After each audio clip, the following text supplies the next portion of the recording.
السلام علیکم سامعین، 29 رمضان المبارک اور 30 مارچ ہے۔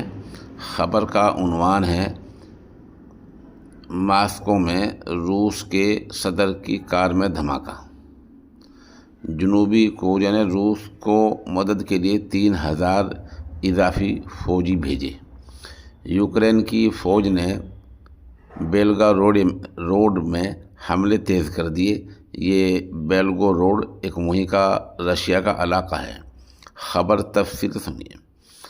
ماسکو میں ایک عالی شان آرس لیموزین کار میں دھماکہ ہوا ہے۔ مبینہ طور پر یہ کار روسی صدر پوتن کے قافلے کی ہے۔ ایک ہی جھٹکے میں یہ آگ کا گولہ بن گئی۔ روسی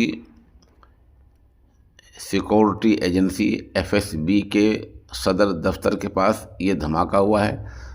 انگریزی اخبار دی سن کی ایک رپورٹ کے مطابق پوتن نے اس دھماکے کے بعد سیور کی تلاشی سے لے کر اپنے گارڈوں کی جانچ کا آدیش دیا ہے۔ سوشل میڈیا پر وائرل ویڈیو میں دکھ رہا ہے کہ آگ انجن سے شروع ہوئی اور دیکھتے ہی دیکھتے پوری گاڑی اس کی زد میں آ گئی۔ لیموزین میں آگ لگتے ہی آس پاس کے بار سے ملازم مدد کے لیے پہنچے، لیکن آگ اتنی بھیانک تھی کہ وہ بس دیکھتے ہی رہے۔ ابھی یہ صاف نہیں ہو سکا ہے کہ دھماکے کے دوران گاڑی میں کون تھا۔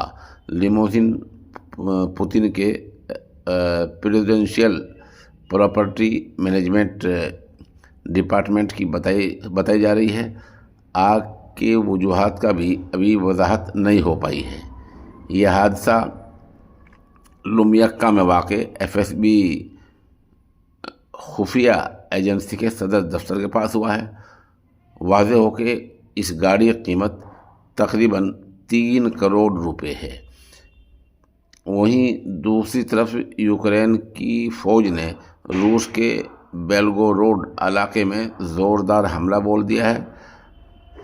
ڈرون، توپ خانے اور فوج کے ذریعے یوکرین نے ایک ساتھ حملہ بولا ہے، جس سے روسی خیمے میں کھلبلی مچ گئی ہے۔ تو بہرحال اس طرح کی خبر آ رہی ہے۔ اب دیکھیے اونٹ کس کروٹ بیٹھتا ہے۔